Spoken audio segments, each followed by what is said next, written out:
사랑하는 성도 여러분, 한 주간 동안 평안하셨는지요? 우리는 지금 떨어져서 예배를 드리지만 성령과 말씀 안에서 예배할 수 있습니다. 마음과 뜻과 정성을 다하여 이 시간 한 마음으로 하나님께 예배하는 은혜의 시간이 되었으면 좋겠습니다. 이제 다 함께 묵도하심으로 12월 첫째 주 예배를 하나님께 드리겠습니다.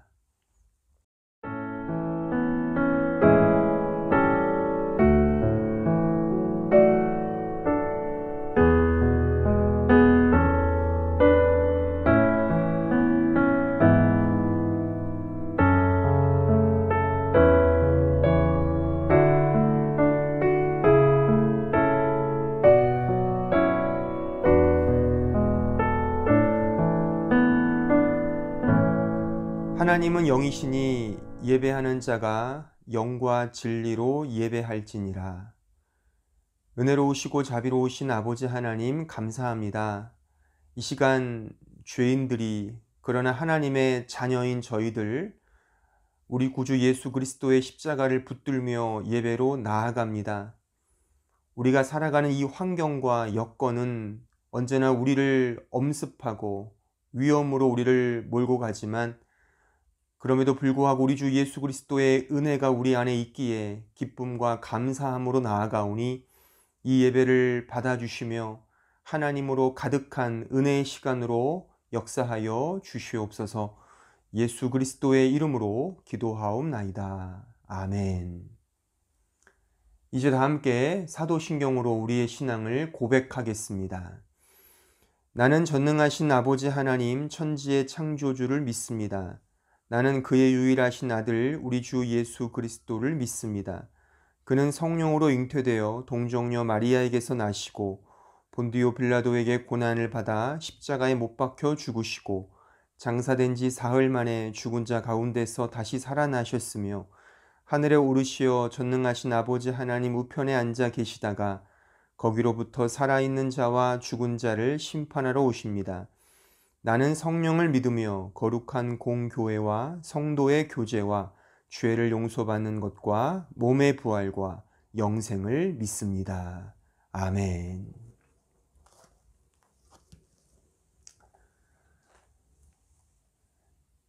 이제 다 함께 찬송가 95장을 찬송하시겠습니다.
빛으로 달아오라. 밝은 그 빛 날 비춰주어 어둡던 눈 곧 밝았도다. 이 세상에 빛을 예수. 저 천국엔 햇빛이 쓸데없네. 저 세상에 빛도 예수. 그 높으신 곳에도 빛이시라. 저 세상에 빛도 예수. 이 빛으로 달아오라. 밝은 그 빛 날 비춰주어 어둡던 눈 곧 밝았도다. 이 세상에 빛을 예수.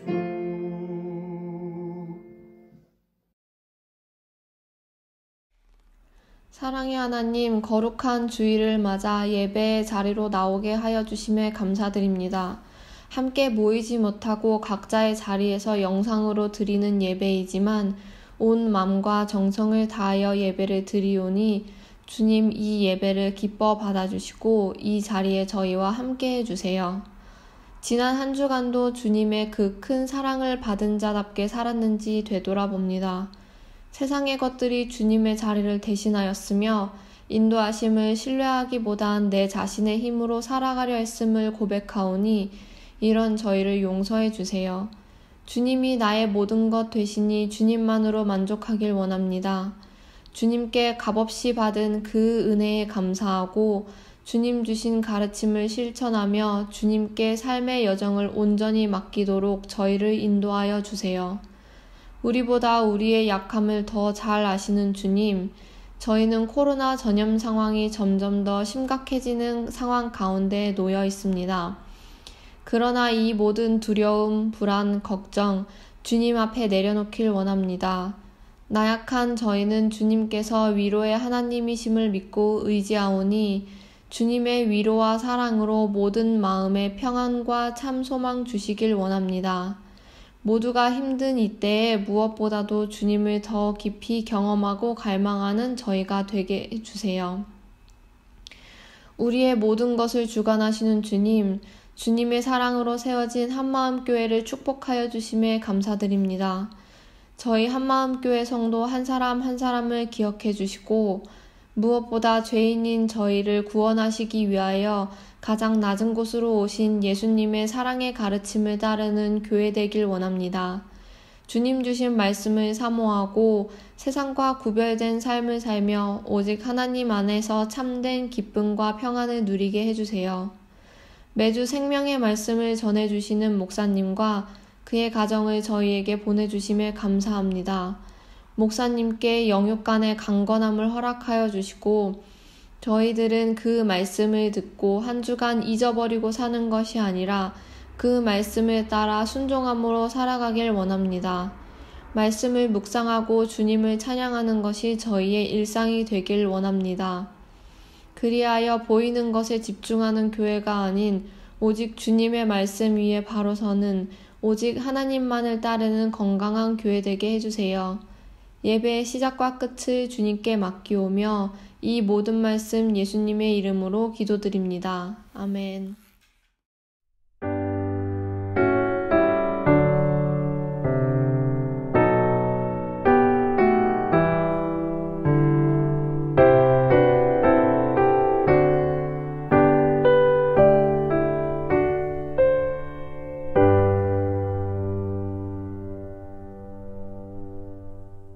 오늘 우리에게 주시는 하나님의 말씀을 봉독하겠습니다. 로마서 3장 1절로 4절입니다.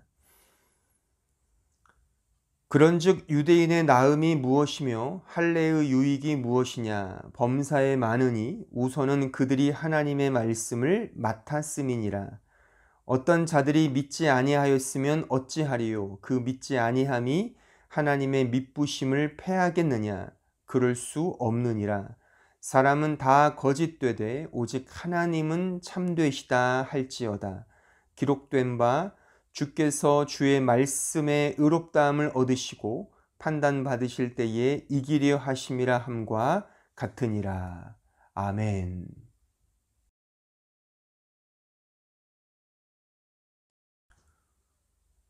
로마서 강의 33번째 시간입니다. 오늘은 오직 하나님은 참되시다란 제목으로 설교를 하겠습니다. 오늘 설교의 시작은 지난주 설교로부터 시작해야 한다고 봅니다. 지난주 설교를 잘 떠올려 보십시오.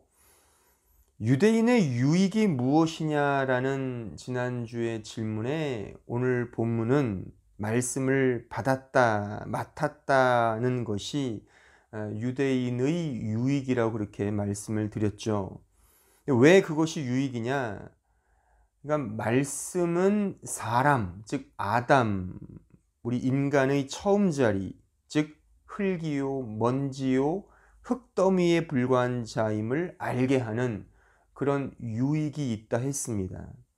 곧 하나님의 은혜 없이는 살 수 없는 자가 바로 말씀을 맡은 자의 유익인 것입니다. 그런데 문제는 대부분의 유대인들은 이 처음 자리를 제대로 알지 못하고 오히려 그 말씀으로 자신을 치장하고 변장하여 자기 실현의 장치로, 그런 도구로 삼았다는 데 문제가 있습니다.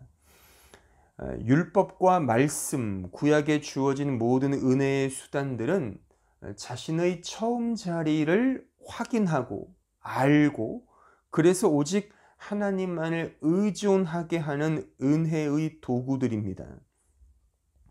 그리고 그것은 결국 메시아를 대망하게 하는 것이죠. 오직 예수 그리스도만이 필요하다. 왜요? 인간은 흙더미에 불과한 존재이기 때문에, 죄인 그 자체이기 때문에 우리의 힘으로 어떻게 할 수가 없는 것이죠.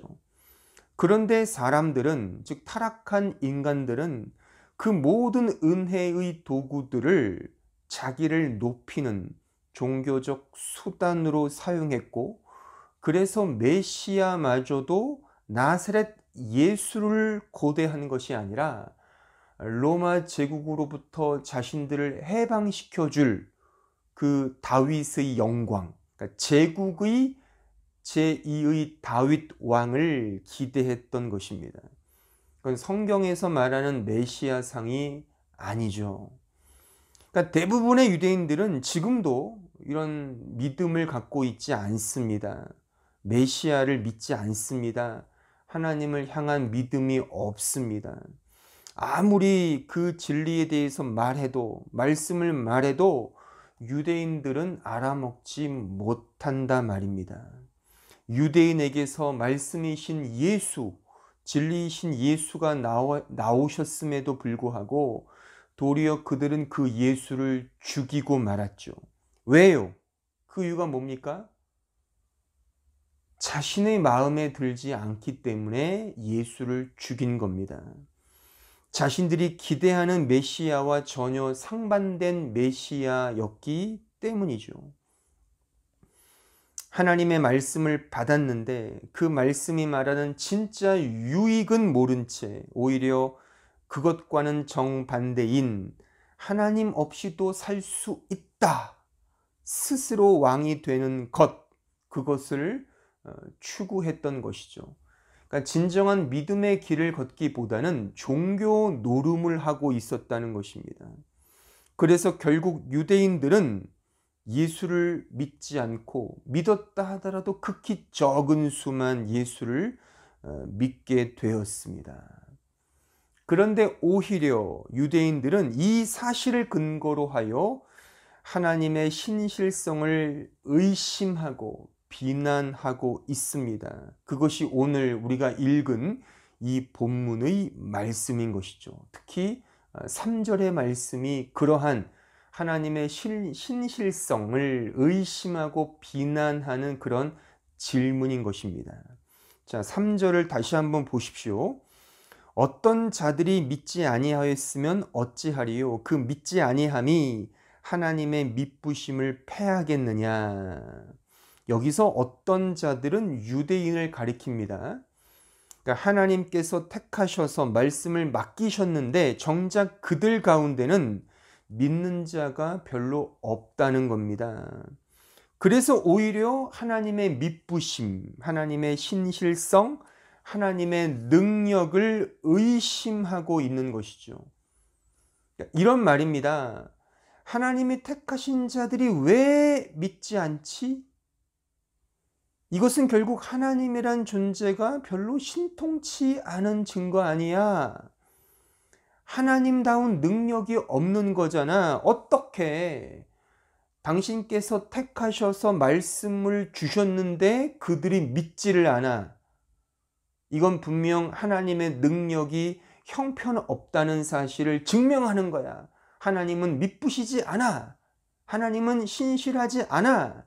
하나님은 능력이 없어 라고 하는 그런 비아냥 섞인 조롱 섞인 그런 질문인 것입니다.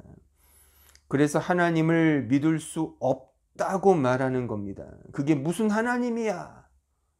어떻게 하나님의 능력이 없어? 자신이 택한 백성들조차 믿게 하지 못하다니 그게 무슨 하나님이야? 이런 아우성인 것입니다. 이것이 얼마나 간교하고 교활한 비난적 질문이냐면 잘 생각해 보세요. 마치 이런 겁니다. 그 자식이 부모를 가장 크게 욕보이는 게 이런 말이죠. 이러려고 나를 낳았어요? 이거 하나 못 해주면서 부모는 무슨 부모? 나 집 나가서 독립할 거야. 뭐 이런 거잖아요. 그러니까 말하자면 오늘 본문 3절이 그런 말이라는 겁니다. 하나님은 무슨 얼어 죽을 하나님, 자기 백성도 지키지 못하면서 뭐 이런 뉘앙스인 것입니다. 이러한 가시돋친 질문에 대한 성경의 답은 의외로 담담하고 차분합니다. 하지만 엄중하고 무겁게 선언되고 있죠. 오늘 본문 4절입니다. 우리 다 같이 읽어보겠습니다. 시작. 그럴 수 없느니라. 사람은 다 거짓되되 오직 하나님은 참되시다 할지어다. 기록된 바 주께서 주의 말씀에 의롭다함을 얻으시고 판단받으실 때에 이기려 하심이라 함과 같으니라. 보십시오. 인간은 다 거짓된 존재다. 오직 하나님만이 참되시다. 이게 답이라는 겁니다. 하나님은 참되시다. 하나님이 능력이 없다고? 하나님 미쁘시지 않다고? 아니야. 오직 하나님만 참돼 라고 그렇게 성경이 말하고 있는 것입니다. 여기에 하나님이 참되시다란 문구는 헬라어로 이런 말입니다. 호테오스 알레테스. 말 그대로 하나님만이 진짜 신실하고 믿을 만한 분이시다라는 뜻입니다. 이 알레테스라는 말은 알레테이아, 이 진리라는 단어의 형용사형입니다. 하나님만이 믿을 만한 분이야. 인간은 다 거짓되지만 하나님만이 진실하신 분이야. 하나님만이 참되신 분이야 라는 그런 선언인 것이죠. 다시 풀어서 설명하면 하나님이 모든 것을 행하심에 그 어느 것 하나 완벽하지 않거나 오류인 것은 없고 그래서 실패가 없는 분이시다 라는 뜻입니다. 그러니까 이 부분을 구원의 관점에서 생각해 보면 이렇게 되는 겁니다. 그러니까 구원의 본질적 이해는 인간이 믿어 구원을 얻는다거나 믿지 않아서 구원받지 못하는 그런 구도가 아니라는 겁니다. 그러니까 믿고 믿지 않는 것조차 하나님의 계획과 그의 뜻 속에 포함되어 있다는 설명입니다. 그러니까 유대인들이 자신들은 믿지 않았다는 거지 않습니까? 그래서 그 믿게 하지 않으신 하나님은 실패자다라는 그런 비아냥 섞인 질문에 아니 하나님의 계획과 뜻이 있는 거야. 그러니까 믿지 않는 것도 하나님의 뜻이다라고 하는 것이죠. 그것이 말하자면 하나님이 세우신 진리, 알레테이아라는 그런 의미인 것입니다. 그러니까 쉽게 말하면 이런 말이죠. 사람이 믿어 주어야 하나님의 구원이 완성되는 것이 아니라 말입니다. 사람이 믿지 않으면 하나님의 나라가 텅텅 비거나 망하거나 따분해지거나 왜소해지거나 힘이 없어지는 것이 아니라 말입니다. 하나님의 일은 인간에 의해서 인간으로 말미암아 인간을 통해서 이루어지는 것이 아니라 전적으로 하나님의 뜻과 의지와 능력으로 되어진다는 것입니다. 이것을 성경은 하나님의 전적인 은혜라고 그렇게 명명하고 있습니다. 인간의 자유의지가 인간의 구원과 영원한 생명에 하등 영향을 끼치지 않는다는 말입니다. 오히려 사람의 자유의지는 죄와 악만을 선택할 뿐이죠. 타락한 인간의 자유의지는 하나님의 뜻과 은혜에 반항하고 적대적으로 반응할 뿐입니다. 그러니까 타락한 인간의 자유의지는 하나님을 섬기지 못합니다. 또 은혜를 알고 믿는 신자라 하더라도 하나님의 매 순간의 은혜가 없으면 그의 의지는 죄를 짓는 쪽으로 갈 수밖에 없다는 겁니다. 그러니까 매 순간 하나님의 은혜가 절실하고 요구되고 필요하다는 그런 말씀인 것이죠. 로마서 14장 22절에 가보시죠. 내게 있는 믿음을 하나님 앞에서 스스로 가지고 있으라. 자기가 옳다 하는 바로 자기를 정죄하지 아니하는 자는 복이 있도다. 의심하고 먹는 자는 정죄되었나니 이는 믿음을 따라하지 아니하였기 때문이라. 잘 보세요. 거기요. 믿음을 따라하지 아니하는 것은 다 죄니라. 그러니까 믿음을 따라하지 않는 모든 것이 죄라 합니다. 즉 인간의 자유의지는 자기 원하는 대로 선악의 구분을 갖고 실천합니다. 그러니까 선악과를 따먹은 자의 증거가 이거죠. 자기 스스로 판단하고 생각해서 그 선악 판단의 기준에 따라서 자기 마음대로 살죠. 그게 죄라고 하는 것입니다. 그래서 인간은 본래 하나님을 향해 가기보다, 즉 믿음으로 살기보다 자신이 원하는 쪽으로 가고 그렇게 산다는 것이죠. 그러니 인간이 자신의 자유의지로 하나님을 믿고 섬긴다는 것은 어불성설입니다. 하나님의 은혜로운 간섭이 없으면 한 발자국도 움직이지 못하는 존재가 바로 아담, 인간인 것입니다. 그런데 복음을 모르는 자들은, 은혜를 모르는 자들은, 말씀의 유익을 깨닫지 못한 자들은 현상과 결과를 보며 하나님의 실력을 비웃습니다. 은혜라는 것이 고작 이 정도밖에 안 돼? 어떻게 믿게 하지 못하는 거야? 그렇게 말한다는 겁니다. 근데 그 믿지 않는 것조차 하나님의 뜻과 계획의 한 모습이라고 하는 것입니다. 성경은 인간이 생각하는 것과는 전혀 상반되게 그 모든 것이 하나님의 주권적 은혜로 이루어지고 성취되었음을 강조합니다. 심지어 믿는 것뿐만 아니라 믿지 않는 것까지도 포함해서 하나님의 뜻과 계획이 이루고 성취되고 완성된다고 그렇게 가르치고 있습니다. 자, 로마서 9장 9절에 가보시죠. 14절까지 보겠습니다. 잘 들어보세요. 또한 눈으로 이 자막 성경 구절을 잘 보시고 또한 성경책이 있으신 분들은 성경책을 찾아서 메모해 보세요. 그냥 화면 한번 보고 끝나는 것이 아니라 성경을 공부하는 마음으로 이렇게 배우시려고 한다면 성경책을 가지고 보셔야 합니다. 메모도 계속 하시고, 또 이해가 안 되시면 여러 번 계속 돌려서 보십시오. 들으십시오. 만만한 이해가 아닙니다. 그냥 한 번 듣고 아 그런 거구나 그렇게 이해하시면 안 됩니다. 이게 매우 우리를 혼돈하게 하는 그런 의미거든요. 그러니까 아주 클리어하게 정리하고 있으셔야 합니다. 자, 9절 보겠습니다. 약속의 말씀은 이것이니 명년 이때에 내가 이르리니 사라에게 아들이 있으리라 하심이라. 그뿐 아니라 리브가가 우리 조상 이삭 한 사람으로 말미암아 임신하였는데 그 자식들이 아직 나지도 아니하고, 자 보세요.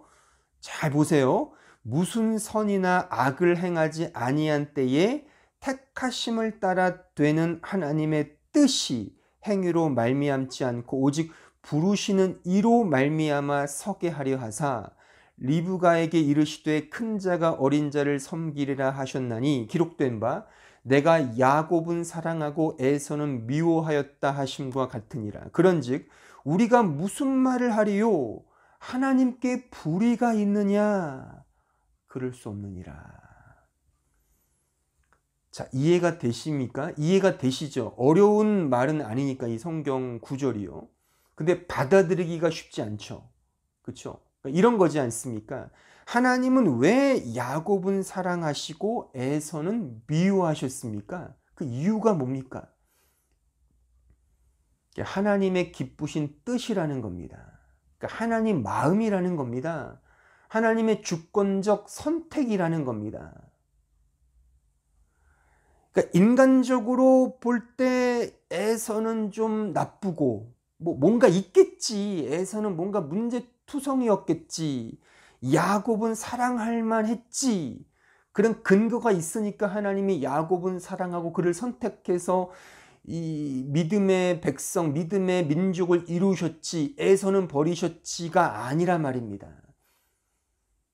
그 이유가 인간에게는 에서와 야곱에게는 없다는 겁니다. 그러니까 하나님이 그렇게 그의 기쁘신 뜻대로 그렇게 선택하셨다는 겁니다. 오히려 창세기 말씀을 쭉 보면 의외로 야곱은 아주 야비하고 교활하고 인간적으로 재수가 없어요. 재수가 없어요. 의외로 에서가 매우 인간미가 있고 아주 남성답고, 그러니까 털이 많잖아요. 자고로 털 많은 사람들이 인간미가 넘치지 않습니까? 이건 순전히 제 사견이었음을 밝혀둡니다. 어쨌든 인간적인 측면에서 무엇이 나았기 때문에 하나님이 그를 선택한 것이 아니라 그냥 하나님의 기쁘신 뜻이라는 겁니다. 이유를 몰라요. 그냥 하나님 마음, 그게 끝이라는 겁니다. 자, 보세요. 하나님께서 가인의 제사를 받지 아니하시고 그의 동생 아벨의 제사를 받으셨습니다. 그 이유가 뭡니까? 왜 그렇습니까? 그러니까 성경에 보면 그 단서와 이유가 등장해요. 그것도 신약 성경, 그러니까 창세기 4장에 그 사건이 나오는데 거기에는 언급이 없고 히브리서, 신약 성경 히브리서 11장에 그 이유를 이렇게 설명하죠. 뭐라고요? 믿음으로 아벨은 드렸다 이겁니다. 정작 창세기 4장에는 이런 말이 언급조차 되어 있지 않습니다. 다시 말해서 하나님께서 아벨의 제사를 받으신 것은 그냥 하나님의 기쁘신 뜻인 겁니다. 다만 그것을 성경은 믿음이다라고 인정해 준 것뿐이라는 것입니다. 또한 제가 언젠가 히브리서 11장을 설명하면서 거기에 등장하는 믿음으로라는 그 단어가 뭘 의미한다 그랬습니까? 이것이 각각에 등장하는 그 사람, 그 인물들의 믿음이 아니라 바로 하나님의 믿음이라고 제가 설명을 드렸습니다. 그러니까 하나님의 믿음, 하나님께서 아벨을 믿어주시고 믿음으로 그를 이끄시고 인도하셨다는 겁니다. 그러니까 하나님의 기쁘신 뜻이죠. 가인의 제사가 나쁘거나 아벨의 제사가 좋거나 그런 인간에게 어떤 이유와 어떤 근거가 있는 것이 아니라 하나님의 전적인 주권으로 그렇게 선택하고 그렇게 버리셨다는 겁니다. 그럼 틀림없이 이런 질문이 여러분의 마음속에 들 겁니다. 아, 너무 가인이 불쌍해.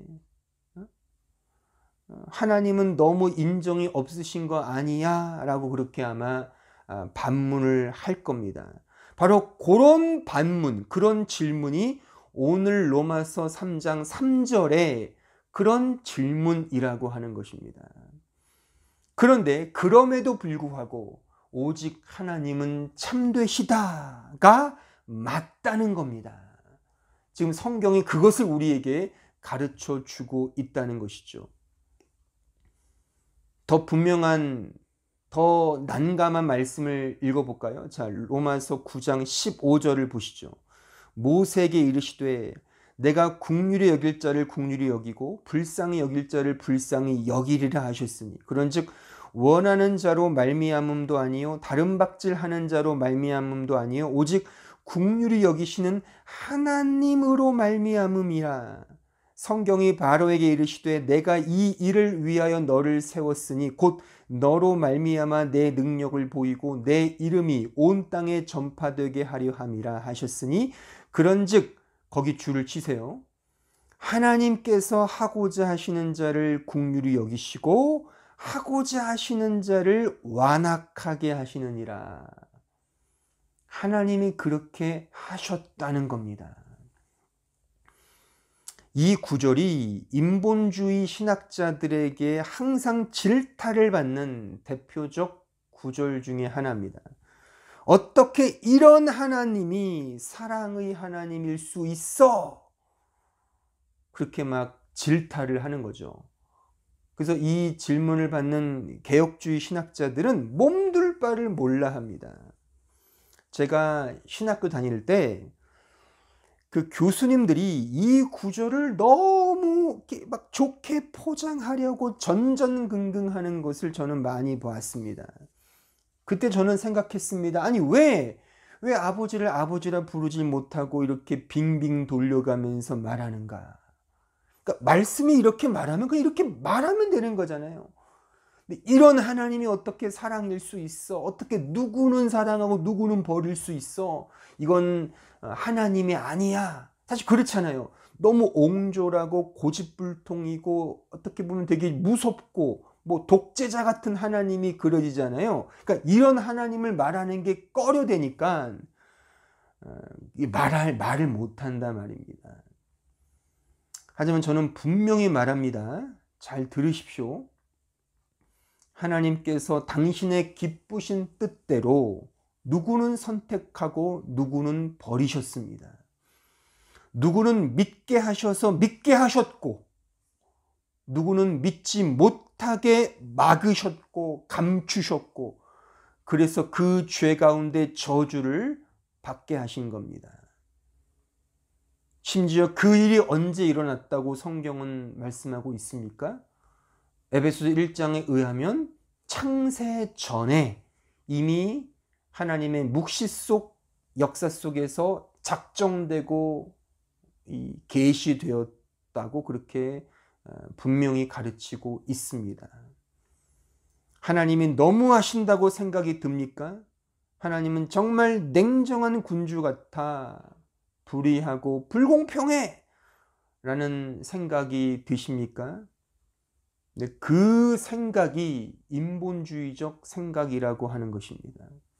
물론 우리는 온전히 다 이해할 수 없습니다. 아니, 작은 것조차 이해할 수 없을지도 모릅니다. 그래서 다만 겸손히 기도할 뿐이죠. 기도하십시오. 더 많이 기도하시고 이 놀라운 은혜를 나에게 허락하신 하나님께 감사하십시오. 또한 이 고백밖에 할 게 없죠. 나는 잘 모릅니다. 그러나 한 가지 분명한 것은 있으니 하나님은 참되십니다. 이 고백, 오늘 4절의 고백 아닙니까? 그죠? 4절을 다시 읽어보겠습니다. 그럴 수 없느니라. 그러니까 하나님은 미쁘시지 않다라는 그 어떤 질문과 힐난에 이렇게 성경은 답하고 있죠. 그럴 수 없다. 오히려 사람은 다 거짓되되 오직 하나님만이 참되시다 할지어다. 기록된 바 주께서 주의 말씀에 의롭다함을 얻으시고 판단받으실 때에 이기려 하심이라 함과 같으니라. 제가 이게 이제 시편의 말씀을 인용한 거거든요.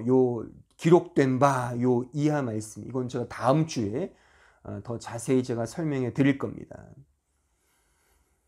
그럼 왜 이제 우리가 좀 더 한 걸음 더 들어가서 생각해 볼 것은 제가 지금까지 설명한 이 진리들을, 이 진술들을 토대로 하여 한 걸음 더 들어가서 생각해 볼 것은, 그럼 왜 사람들은 이렇게 성을 내고 하나님을 비난할까 하는 이 질문에 대한 답을 좀 찾아가 보자는 겁니다.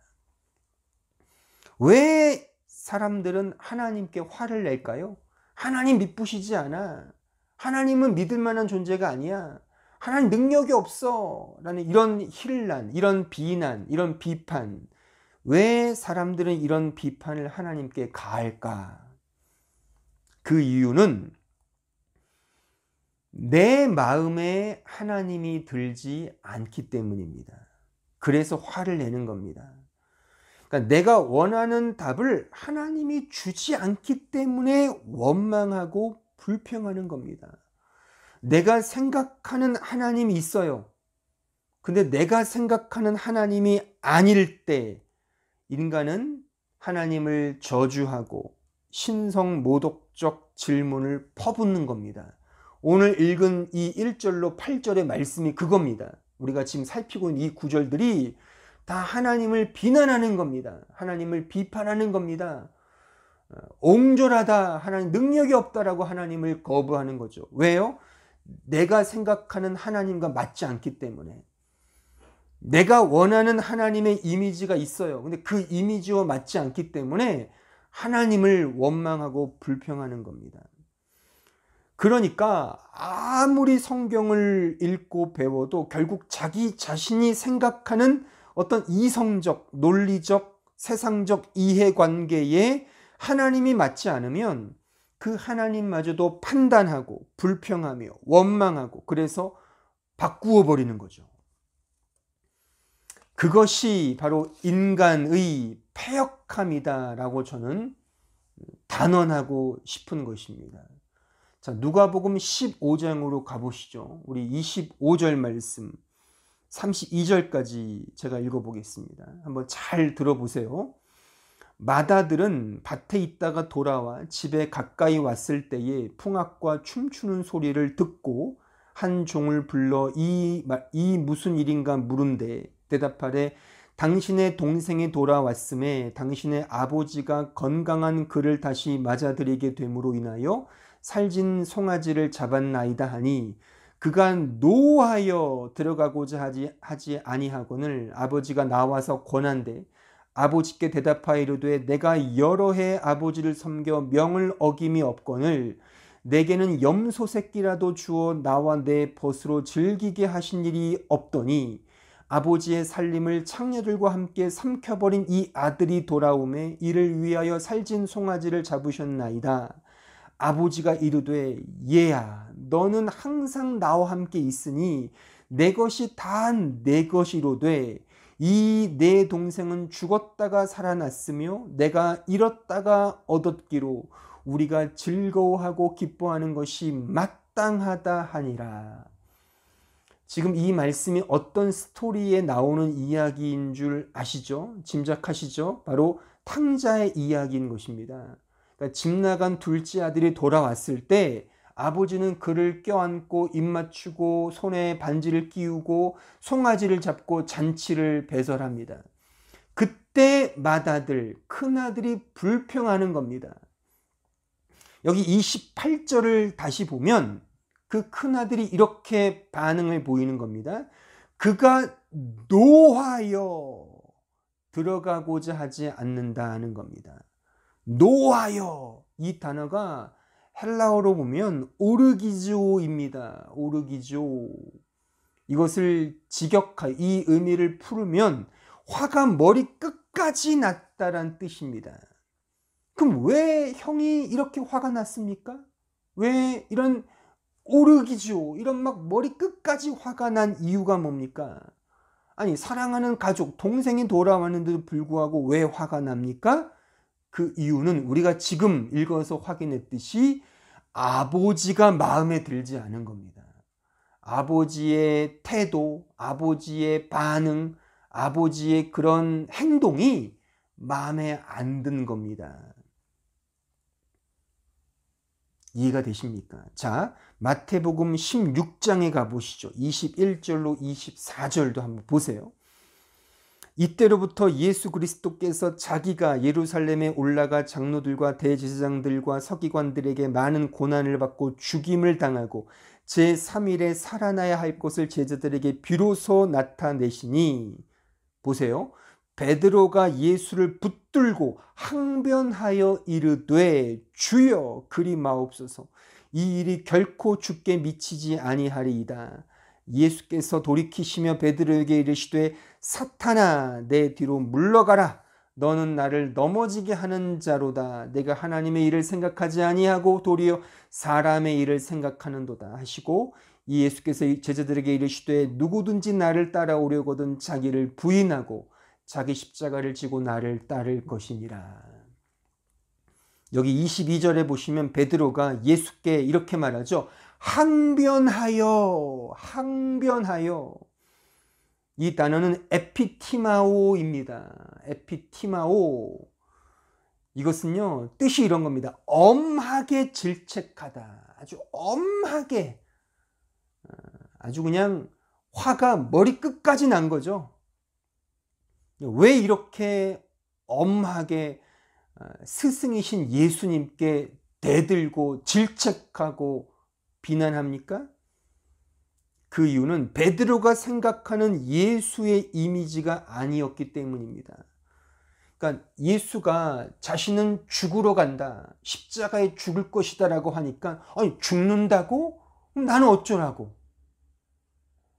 주님을 이렇게 따라다닌 나는 어쩌라고? 배도 버리고 가족도 버리고 당신을 쫓았는데 죽는다니 말이 됩니까? 지금의 이 상황을 회복시켜 주셔야지. 잘 살게 해주셔야지. 건강하게 해주셔야지. 이 세상에서 떵떵거리며 살도록 해주셔야지. 그냥 죽는다고요? 그럴 수 없어요! 라고 막 화를 내며 스승이신 예수님을 도리어 비난하고 가르치고 있는 겁니다. 에피티마오, 가르치고 있는 거죠. 도리어. 하지만 예수님은 분명히 말씀하십니다. 나를 따라오려거든 자기를 부인하고 자기 십자가를 지고 나를 따라야 하느니라. 그러니까 제자들은 이 말에도 엄하게 지금 책망하고 있는 겁니다. 예수님을 책망하고 있는 겁니다. 결국 제자들은 지금 이때까지도 주님이 왜 오셨고 무엇 때문에 십자가를 지셔야 하고 그를 따르는, 예수를 따르는 제자가 된다는 것, 신자가 된다는 것이 뭔지를 몰랐던 것입니다. 예수를 믿어서 한 자리 차지하고 싶은 그런 인간의 야욕, 욕망, 욕심 때문에 주님을 따랐던 것입니다. 그래서 화를 내고 불평하고 불만을 토해내는 것입니다. 그럼 이제 한번 우리 편에서 솔직하게 한번 생각해 보자고요. 잘 생각해 보십시오, 여러분들. 여러분들은 어느 때 신앙생활과 교회 생활을 열심을 다해 잘 하십니까? 제 생각이 맞다면 거의 이것이 답일 겁니다. 내 생각대로 신앙생활이 잘 풀릴 때, 그때 열심을 다해 교회 생활, 소위 믿음 생활을 잘합니다. 교회가 나 자신을 잘 알아주고 대접할 때 열심을 냅니다. 자신의 가치가 교회에서 돋보일 때 잘합니다. 나의 믿음이 남들 앞에 멋지게 드러날 때, 인기가 높아질 때, 이해관계가 늘어날 때 열심을 냅니다. 만약 이러하지 않다면 있던 열심도 사라지죠. 그리고 자신의 뜻에 맞지 않는 교회 바꿉니다. 자신과 맞지 않는 목사 바꿔버립니다. 심지어 하나님마저도 바꿔버립니다. 아닌 것 같습니까? 왜 개신교에 그렇게 많은 교파와 교단이 있는 줄 아십니까?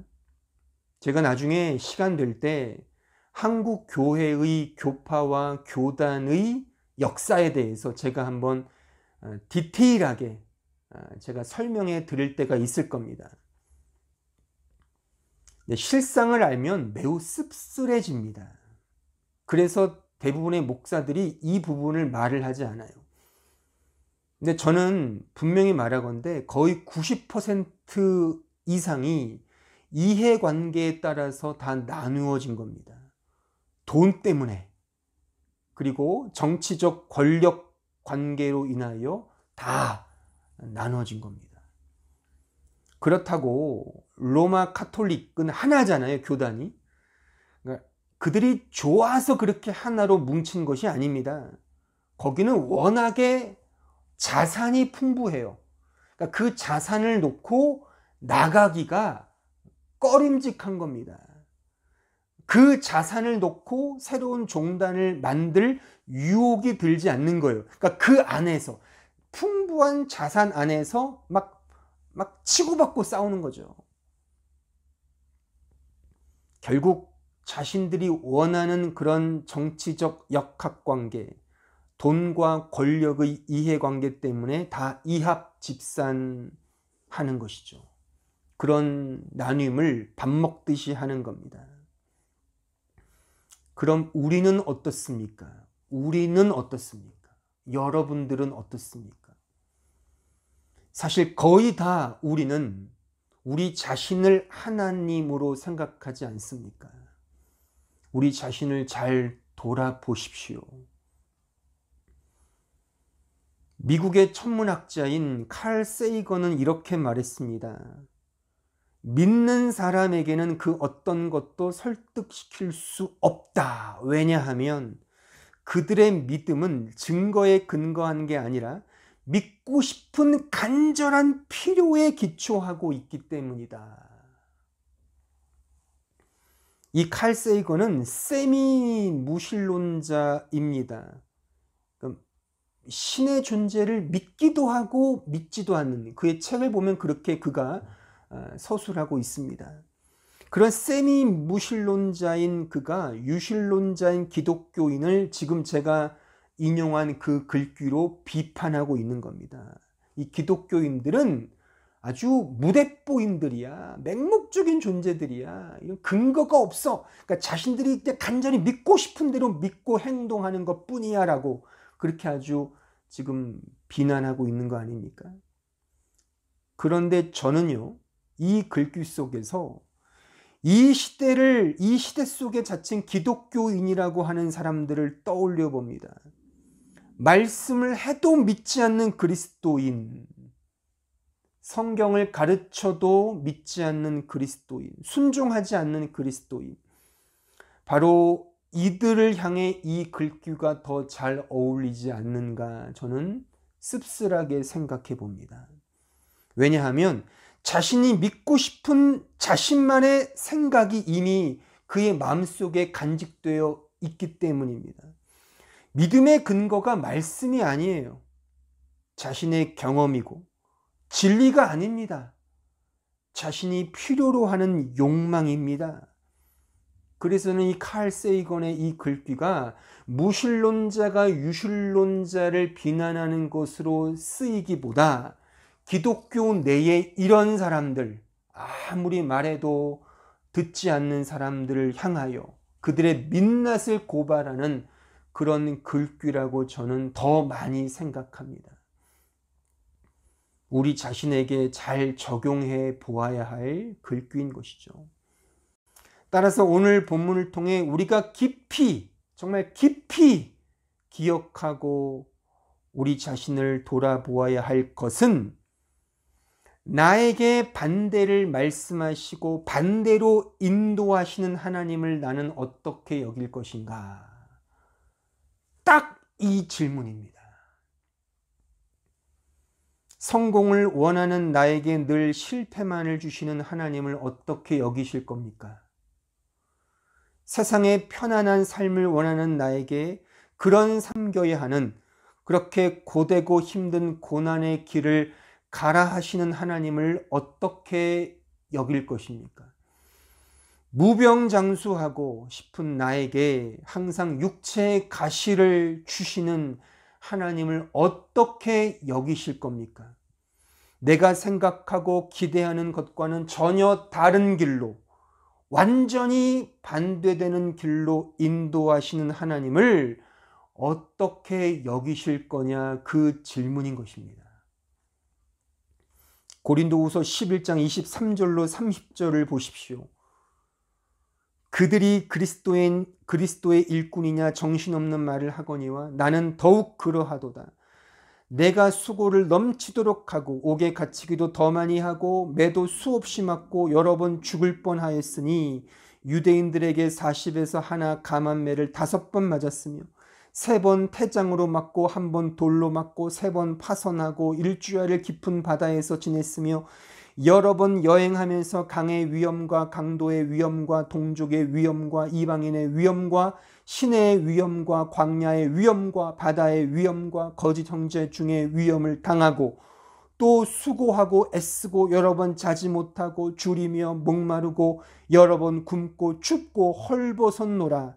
이 외에 이런 고사하고 아직도 날마다 내 속에 눌리는 일이 있으니 곧 모든 교회를 위하여 염려하는 것이라. 누가 약하면 내가 약하지 아니하며 누가 실족하게 되면 내가 애타지 아니하더냐.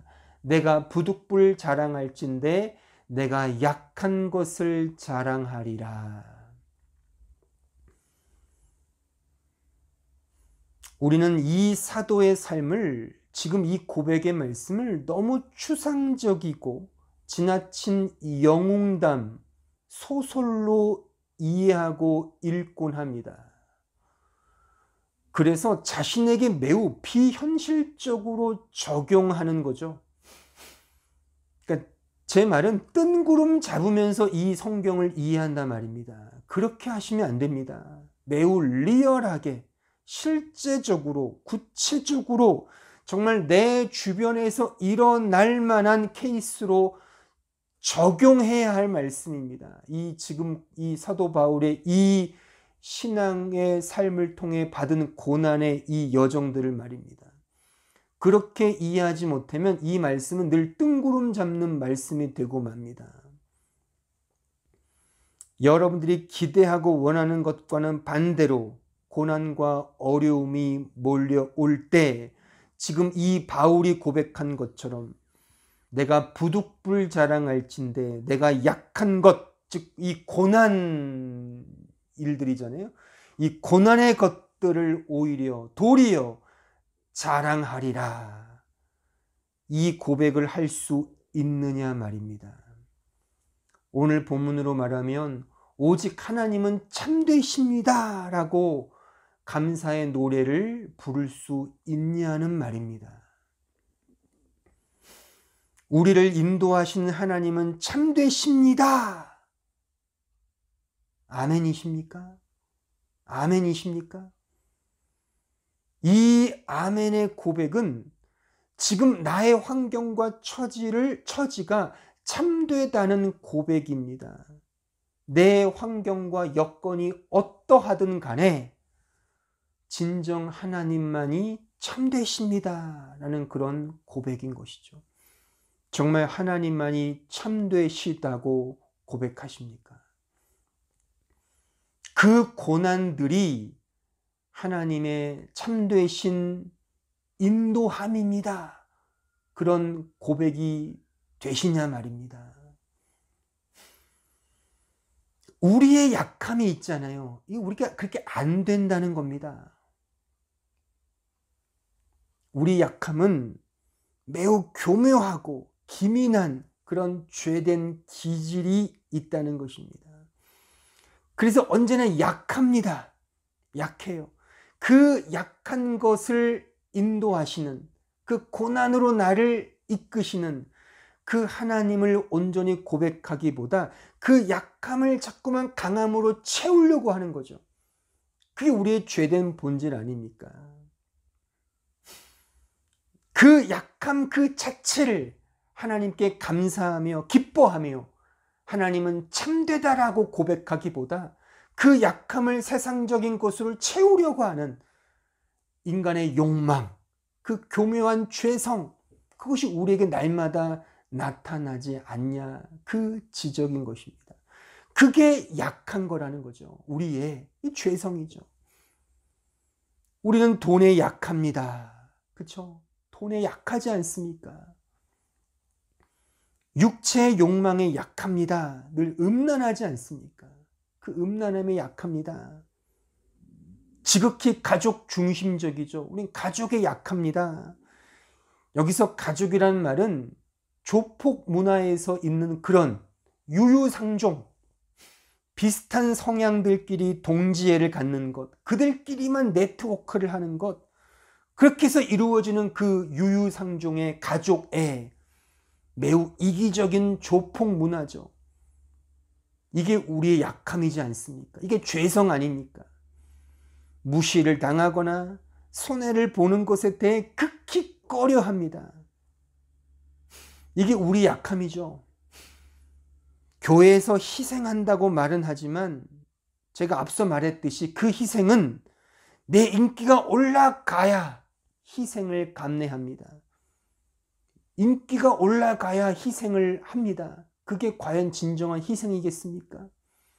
내 인기가 올라가면 섬김을 감내합니다. 그게 과연 진정한 섬김이겠냐 말입니다. 다 쌤쌤이지 않습니까? 기브 앤 테이크죠. 주거니 받거니. 지극히 계산적인 처세라고 말할 수가 있는 것입니다. 특히 이민사회에서 인간관계는 거의 절대적이라고 해도 과언이 아닙니다. 매우 중요하죠. 그래서 의외로 참 관계가 좋기도 하지만 깨지기도 쉽습니다. 그러니까 믿는 도끼의 발등을 많이 찍히죠. 그러니까 소위 관계의 배신을 많이 당합니다. 그때 대부분은 이렇게 반응을 합니다. 나를 배신해? 그래, 잘 되나 보자. 한번 두고 보자. 너 아니면 소통할 사람이, 그런 친구가 없으려고 다른 사람과 사귀면 되지. 이런 마음으로 이제 관계를 맺죠. 이게 우리 약함이라는 겁니다. 이게 인간의 죄된 교활함이죠. 제안해 보건대 신자라면 이래야 하지 않을까요? 어차피 인생은 늘 배신의 연속이고 관계는 깨지기 연속입니다. 신자라면 이런 반응이 나와야 합니다. 그래, 내가 사람을 믿었구나. 사람은 믿을 대상이 아닌데 오직 하나님을 의존하자. 로 가야 하지 않겠습니까? 하나님을 더 바라보자. 하나님을 신뢰하자. 나의 처음 자리를 깨닫자. 그러면 자연스레 관계에 있어서도, 인간관계에 있어서도 세상에서 하는 자존심을 내세우지 않겠죠. 그러면 오히려 그 인간관계도 내가 나를 포기하고 나를 부인하는데 안 될 수가 있겠습니까? 그리로 가야 되는데 죽자고 싸우는 거죠. 끝까지. 믿음의 격발로 나아가지 않는단 말입니다. 또한 우리는 의외로 뭔가의 열등감에 늘 사로잡힐 때가 많습니다. 그 열등감이 우리를 짓누릅니다. 그래서 그 약함을 만회하기 위해 열심히 살아가는지도 모릅니다. 그런데 신자라면 이 세상에서 말하는 열등감의 조건, 그 조건들에 해당하는 것에 막 살려고 아등바등하는 것은 아니지 않냐는 겁니다. 오히려 세상이 말하는 열등감을 내가 가졌다면 오히려 이것이 나에게 은혜구나. 그 약함이 은혜니까 은혜구나. 선물이구나. 그래, 약함 중에 하나님만이 강하심이지. 하나님은 참되십니다. 이 고백으로 가야 하지 않느냐, 그 말인 것입니다. 신자가 자신의 처음 자리를 매 순간 깨달으면 이 길로 가게 되어 있단 말입니다. 그런데 신자라는 사람이 자신에게 열등감을 갖게 한 그 당사자가 되고 싶어서 더 아등바등 살아간다면 거기에서 무슨 평안과 기쁨과 자유가 있겠냐 말입니다. 한국 사회는 유독 학벌주의가 강합니다. 인류대에 못 들어가고 이류대에 진학하면 인류대에 대한 열등감에 늘 사로잡혀 삽니다. 그런데 재밌는 게 뭔지 아십니까? 그런 열등감을 가진 이류대 사람이 삼류대 앞에서는 도리어 자신의 우월한 자기 자랑을 폼으로 갖고 있더라. 그 아이러니한 모습인 것이죠. 이것이 인간의 교묘함이죠. 약함인 것입니다. 이런 욕망과 자기 사랑의 욕심에서 벗어나지 못하면 신자의 삶은 그 자체가 지옥일 것입니다. 그렇잖아요. 언제나 그 열등감 속에 사로잡히면 자기보다 우월한 사람 앞에서는 언제나 깨갱깽하고 열등감이 있으니까. 그럼 자기보다 못난 사람, 자기보다 못 가진 사람 앞에서는 막 우쭐대고 폼 잡고, 이게 과연 신자일까? 오늘날의 교회에 그런 사람이 너무나 많지 않습니까? 유유상종에 대해서 좀 더 부연하고 싶습니다. 저는 종종 백분 토론을 봅니다. 그런데 지금까지 제가 본 백분 토론 중에서 하나의 의견으로 도출되고 함께 협력하자고 마친 토론회를 본 적이 없습니다. 한번 있으면 말해주세요. 정말 제가 찾지 못할 수도 있잖아요. 근데 제 기억에 그런 걸 제가 본 적이 없습니다. 사람들은 본래 나와 다른 사람의 말을 들으려 하지 않습니다. 그러니까 내가 이미 어떤 생각과 주장을 갖고 있으면 다른 사람들의 말을 들으려고 하지 않습니다. 듣는 이유는 딱 하나입니다. 반박하기 위한 구실을 찾기 위해. 이렇게 말하네? 그럼 그 말꼬리를 잡아서 공격을 하는 거죠. 그러기 위해 경청하지, 동의하기 위해, 그 사람의 말에 정말 어떤 들을 만한 게 있는가를 내가 설득당하기 위해 듣지 않습니다. 물론 그럴 수도 있겠죠. 그렇지만 내가 이미 어떤 주장을 갖고 있다면 자존심을 구기고 싶지 않기 때문에 그렇게 들으려고 하지 않습니다. 물론 이럴 수는 있죠. 이해관계가 서로 맞으면 정치적 동맹관계를 맺게 될 수 있는 거죠. 이해가 맞으면, 나에게도 이익이 되면 같이 협력하는, 그것이 이 세상에서의 협력, 합력, 소통, 그런 것이라고 보면 정확하죠. 그 전까지는 죽어라고 싸우고 헐뜯습니다. 이런 말이 있죠. 영원한 동지도 영원한 적도 없다.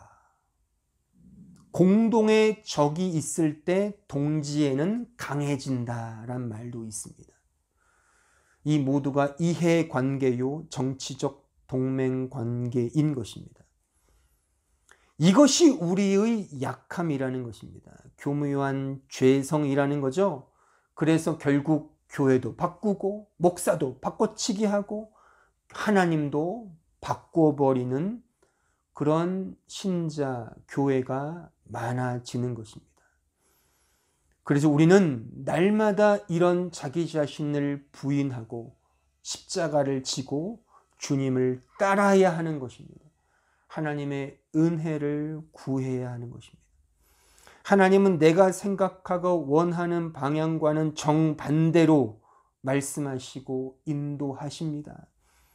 이 진리를 꼭 기억하십시오. 다시 말씀드립니다. 하나님은 우리가 원하는 것에 반대로 말씀하시고 내가 기대하고 고대하는 것에 반대로 우리를 인도하십니다. 그때 어떤 반응을 보이시겠습니까? 그럼에도 오직 하나님은 참되십니다를 고백할 수 있냐는 이 질문이 오늘 설교가 우리에게 던지는 영적 화두인 것입니다. 빌립보서 4장 12절 13절을 보십시오. 나는 비천에 처할 줄도 알고 풍부에 처할 줄도 알아. 모든 일 곧 배부름과 배고픔과 풍부와 궁핍에도 처할 줄 아는 일체의 비결을 배웠노라. 내게 능력 주시는 자 안에서 내가 모든 것을 할 수 있느니라. 사도는 고백합니다. 어떠한 상황에서도 일체의 비결을 배웠노라고. 그 일체의 비결이 뭐라고 말씀하고 있습니까? 내게 능력 주시는 자 안에서, 즉 예수 안에 있는 것, 그것이 유일한 일체의 비결이라고 말합니다. 우리의 고백이 되어야 할 분명한 진리인 것입니다. 저는 지금 제 설교의 이 부분이 여러분들에게 결코 공허해지지 않기를 저는 기도하는 마음으로 지금 전하고 있습니다. 정말 여러분들 생각과 이성적 판단에 하나님의 뜻을 맞추려고 하지 마시고 하나님의 말씀에 여러분들의 생각과 뜻을 맞추셔야 합니다. 여러분들의 행동에 하나님의 말씀을 합리화시키지 말고 하나님의 말씀에 여러분들의 행동을 맞추셔야 한다는 겁니다. 아시겠습니까? 이 부분을 꼭 기억하십시오. 이미 정해놓은 결론에, 이미 정해놓은 여러분들의 생각에 하나님의 말씀을 이렇게 끼워 맞추지 마시고 정직하게 하나님 말씀을 읽으시고 배우시고 공부하셔서 내가 갖고 있는 생각을 바꾸셔야 한단 말입니다. 이게 자기 부인 아닙니까? 자기를 죽이는 겁니다. 그러니까 정직하게 자기 자신을 성찰하는 거죠. 하나님 말씀을 이렇게 배우셔야 합니다. 내가 이미 생각하고 있는 것에 하나님의 뜻을 자꾸만 맞추려고 하지 마시고 정직하게 하나님의 뜻을 배우시고 그 하나님의 뜻에 여러분들의 뜻을 죽이시는 그 훈련을 해 나가는 것이 신앙 생활인 것입니다.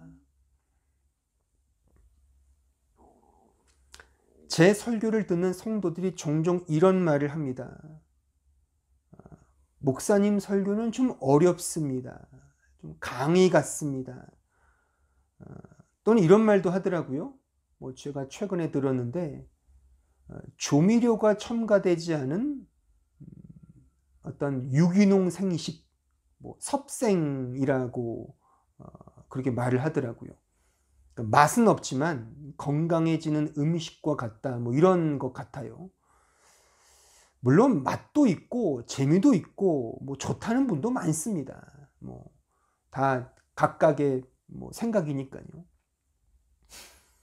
근데 저는 이 자리를 빌어서 좀 분명히 말씀을 드리겠는데, 여러분들을 말씀으로 섬기는 담임 목사로서 하나님 앞에 다짐하며 제가 말하건대, 저는 여러분들을 인간적으로 들었다 놨다 그런 가르침을 저는 하지 않으려고 매 순간 하나님 앞에 다짐합니다. 즉 여러분들이 주는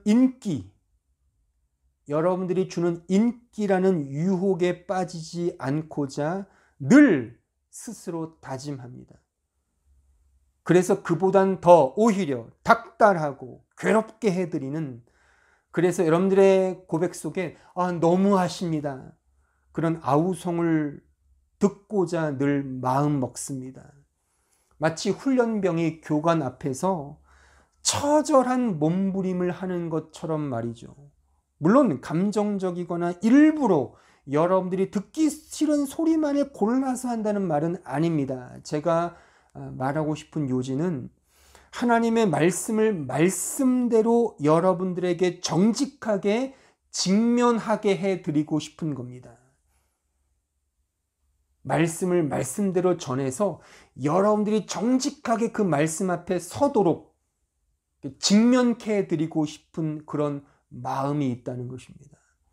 왜냐하면 진정 그 말씀 안에서만 참된 자유함과 기쁨과 그 위로를 누릴 수 있기 때문입니다. 저는 그래서 여러분들과 인간적으로 친해지고 싶은 마음보다 주님의 말씀을 말씀대로 소개시키고 설명해 주어서 여러분들이 주님과 더 친해지고 주님과 더 깊은 관계가 되기를 저는 원할 뿐입니다. 제 마음을 아시겠습니까? 좀 거창하게 말하면 세례 요한의 심정과 행보처럼 말이죠. 주님의 복음의 길을 닦아드리고 조용히 사라진 그 세례 요한의 사역처럼 말입니다. 그러니 제 마음을 아신다면 날마다 이 말씀 앞에 자신을 부인하시고 주님의 은혜를 구하시며 주님과의 관계를 날마다 성찰해 보십시오. 성찰해 보십시오. 이것이 믿음 있는 자의 신앙 여정인 것입니다. 중세시대 스콜라 신학자로 잘 알려진 토마스 아퀴나스는 이렇게 말했습니다.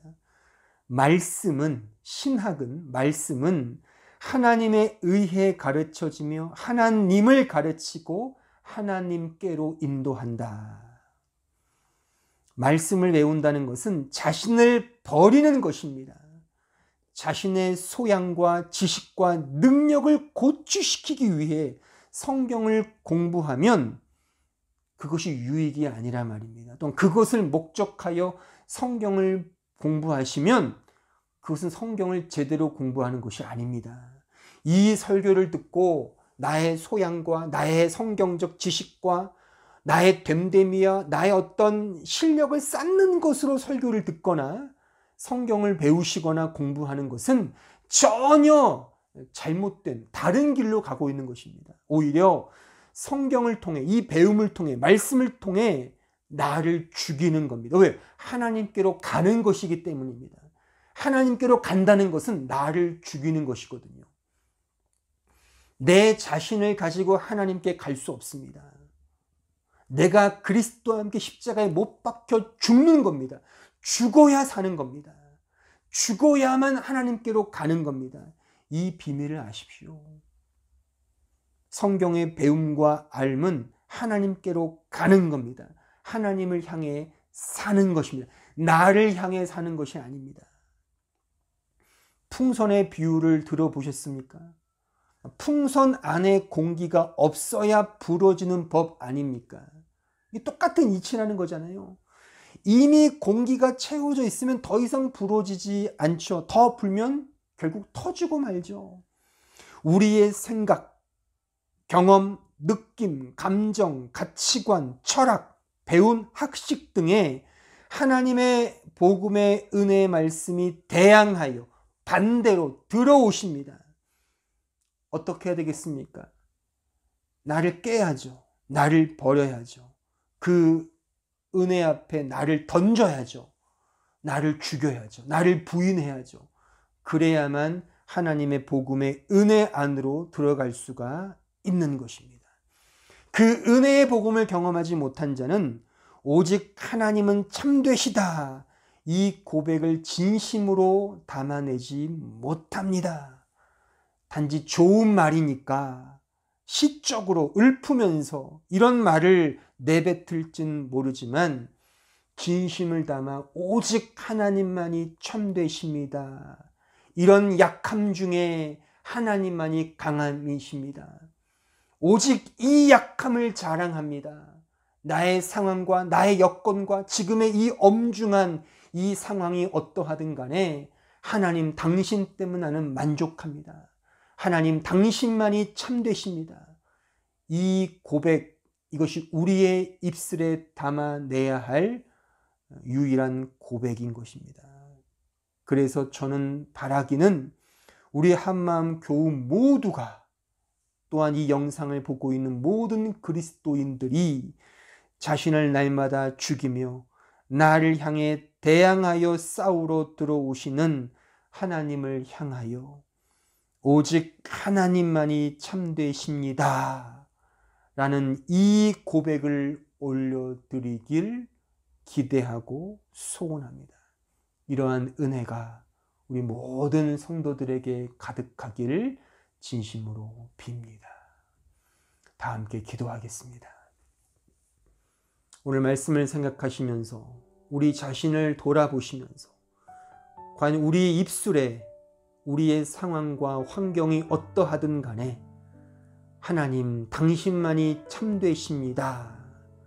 나의 약함과 나의 연약함, 이 열등감, 이 어려운 처지지만 하나님은 완벽하게 나를 인도하십니다.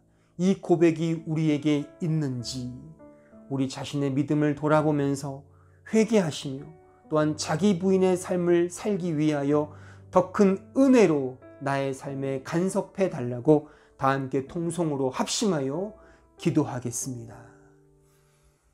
은혜로우신 주님, 저희들을 불쌍히 여겨 주옵소서. 우리의 신앙과 우리의 믿음 없음 주님 붙들어 주시고 하나님 앞에 더 믿음으로 나아가는 우리 모두가 될 수 있도록 축복하여 주시옵소서. 인도하여 주옵소서. 불쌍히 여겨 주옵소서.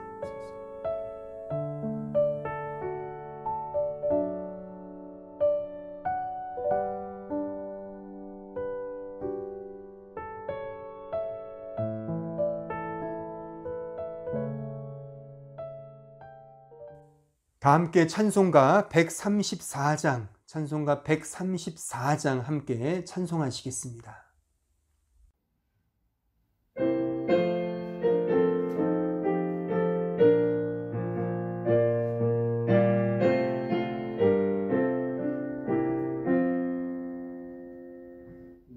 어느 날 꿈속을 헤매며 어느 바닷가 거릴 때 그 갈릴리 오시니 따르는 많은 무리를 보았네. 나 그때에 확신이 맹이니 눈을 뜨는 것 보았네. 그 갈릴리 오시니 능력이 나를 놀라게 하였네. 내가 영원히 사모할 주님 참 사랑과 은혜 넘쳐 나 되었고 그로부터 내 구주로 섬겼네. 그 사랑의 눈빛과 음성을 나는 잊을 수 없겠네. 그 갈릴리 오시니 그때에 이 죄인을 향하여 못잡은 난 그 손과 옆구리 보이시면서 하신 말 내 지은 죄 사했다 하실 때 나의 죄짐이 풀렸네. 내가 영원히 사모할 주님 참 사랑과 은혜 넘쳐 나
내가 영원히 사모할 주님 참 사랑과 은혜 넘쳐 나 배웠고 그로부터 내 구주로 섬겼네. 이 세상의 무거운 짐진 자 모두 주 앞에 나오라. 그 놀라운 은혜를 받아서 마음의 평안을 얻으라. 나 주께서 명하신 복음을 힘써 전하며 살 동안 그 갈릴리 오신 이의 맘에 항상 계시기 원하네. 내가 영원히 사모할 주님 참 사랑과 은혜 넘쳐 나 배웠고 그로부터 내 구주로 섬겼네.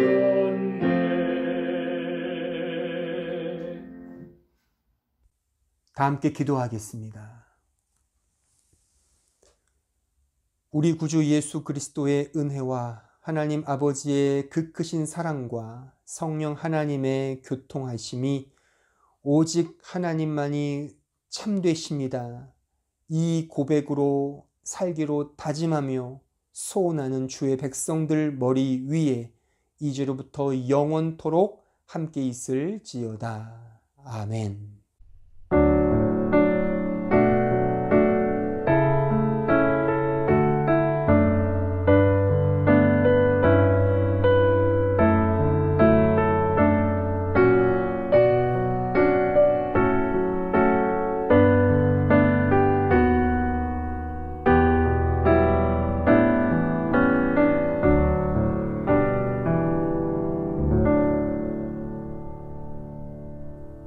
교회 소식을 알려드리겠습니다. 오늘도 이렇게 예배에 참여하신 모든 성도들 또한 우리 한마음 교우 모든 개인과 가정 위에 주님만이 주시는 참된 위로와 기쁨과 감사가 가득하길 진심으로 빕니다.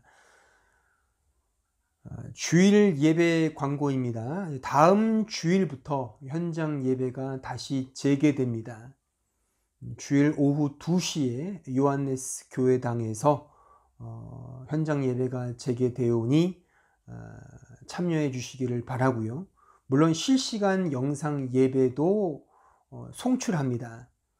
시간에 맞춰 접속하시어서 함께 한 마음으로 예배하는 우리 모든 교우들이 되었으면 좋겠습니다. 2020년 성탄절 예배는 12월 20일 주일 예배 시에 드려집니다. 그러니까 따로 12월 25일 날에 성탄절 예배는 없다는 뜻입니다. 주의 성육신의 은혜를 기쁨과 감사의 마음으로 12월 20일 주일 예배, 이 성탄절 예배에 함께 나누시고 또한 은혜를 받으시는 우리 모두가 되었으면 좋겠습니다. 대신에 그 12월 25일 날에 그 성탄절 감사 모임을 할 예정입니다. 오프라인에서 하지는 않고요. 온라인 상에서 그 줌으로 그렇게 한번 연결해서 한번 이 성탄 감사 모임을 갖고자 합니다. 그러니까 모든 성도들이 이제 줌에 이제 모이는 거죠. 그 알아보니까 100명까지 일단 모일 수 있다고 그러더라고요. 그러니까 뭐 충분히 모일 수 있죠. 그러니까 우리 모두가 다 접속해서 줌으로 이제 얼굴을 한 번씩 보고 같이 교제하고 제가 간단하게 성탄 메시지를 나누고 기뻐하는 그런 감사 모임을, 성탄 감사 모임을 좀 갖고자 합니다. 자세한 일정과 내용은 추후에 공지해 드리겠습니다. 어쨌든 이 온라인 상에서 함께 좀 보면서 그동안 보지 못했던 분들도 좀 같이 화상이긴 하지만 보면서 이 성탄의 기쁨과 감사를 나누는 그런 시간이 되었으면 좋겠습니다.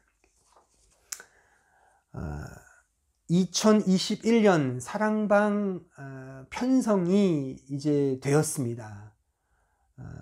이제 광고에 지금 올라와 있죠. 쭉 보십시오. 요 자막이 이제 올라왔을 텐데, 요렇게 총 6개의 사랑방으로 이번에 편성을 했습니다. 그 글들을 한번 좀 보십시오. 제가 읽어 보겠습니다. 이번 사랑방 편성의 의의는 그리스도 예수 안에 있는 개체 속 공동체라는 이런 문구 하에 우리가 진행할 것입니다. 관련 성구 말씀은 이렇습니다. 너희는 유대인이나 헬라인이나 종이나 자유인이나 남자나 여자나 다 그리스도 예수 안에서 하나이니라. 그러니까 남자나 여자나 어떤 신분의 높음이나 낮음이나 뭐 가진 자나 못 가진 자나 가족이냐 뭐 청년이냐 장년부나 청년이냐 뭐 이런 거 없이 나이도 뭐 나이가 많냐 적냐 이런 거 없이 우리 모두는 다 그리스도 예수 안에서 그냥 하나입니다. 이게 매우 중요한 그 사랑방의 컨셉이지 않습니까? 그러니까 이런 어떤 여러 가지 인간이 갖고 있는 모든 선입관들을 내려놓고 오직 예수만 바라보고 함께 말씀 안에서 교제하자는 겁니다. 구체적인 실천 원리를 제가 한번 정해봤습니다. 코이노니아 엔 로고스, 즉 말씀 안에서의 교제라고 제가 아주 구체적인 실천 방식을 제가 정해봤습니다. 원리죠. 코이노니아 엔 로고스. 그래서 사랑방 모임을 통해 주일 설교 말씀을 다시금 더 깊이 상고해 본다. 이거 실천입니다. 실천 조항이죠. 또한 그 말씀 안에서 자신의 삶을 돌아보며 서로 나누고 격려하고 기도한다. 제가 다 성경 구절도 적어놨어요. 이 근거하에 이제 사랑방이 더, 물론 지금까지도 그렇게 했지만 조금 더 이런 맥락을 강화해서 더 사랑방 모임이 되었으면 좋겠습니다. 물론 지금 코로나 상황이라서 지금 당장부터 사랑방 모임을 공식적으로 재개할 수는 없습니다. 근데 그 시점은 제가 차후에 이 코로나 상황을 봐서 제가 이제 공지를 할 겁니다. 여러 가지 또 의논들을 제가 듣고 의견 듣고서 제가 결정할 건데 어쨌든 이런 맥락에서 진행을 할 것이고, 그리고 제가 또 아주 친절하게 그 사랑방 모임을 할 때 유인물을 제가 좀 더 디테일하게 작성을 해서 다 드릴 겁니다. 그러니까 그대로만 하시면 됩니다. 다른 사족 붙일 거 없이, 그러니까 사족을 나눌 때는 그냥 자신의 이 말씀을 자신의 삶에 적용해서 고백하면 나누는 것 뿐이고 그냥 그대로만 읽으시면 됩니다. 제가 그렇게 한번 매우 좀 디테일하게 제가 만들어 드릴 테니까 그대로 진행하시면 된다는 것. 이것이 이제 우리가 이 코이노니아 엔 로고스라는 이 실천 원리 속에 우리 사랑방이 앞으로 좀 추구해야 될 방향이다라고 제가 그렇게 분명히 말씀을 드리겠습니다. 하지만 이 시작은 이제 좀 쉽지 않죠. 지금 어쨌든 이 록다운이 내년 1월 10일까지 연장됐잖아요.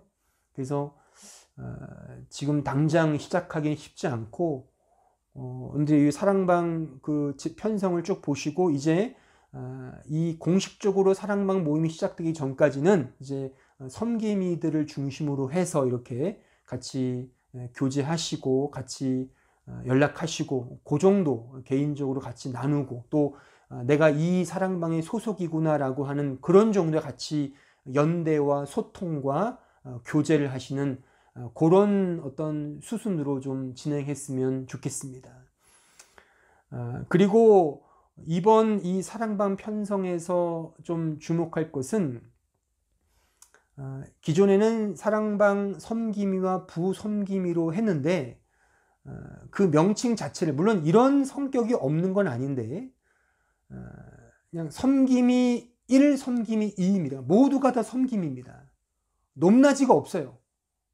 이 교회의 직분과 이 헌신은 계급이 아니지 않습니까? 그러니까 모두가 다 그리스도 예수 안에서 한 가족이라는 이런 생각을 가지시고 뭐 정말 탁월하고 능력이 있고 뭐 출중해서 섬김으로 세운 것이 아니라 조금 더 책임을 지자는 측면에서 조금 더 말씀을 배우고 알아가야 되고 겸손하게 섬기는데 조금 더 이 사랑방 안에서 내가 더 좀 책임을 져야 하지 않을까, 그 입장에서 내가 섬김이가 되었다, 요 정도가 가장 정확합니다.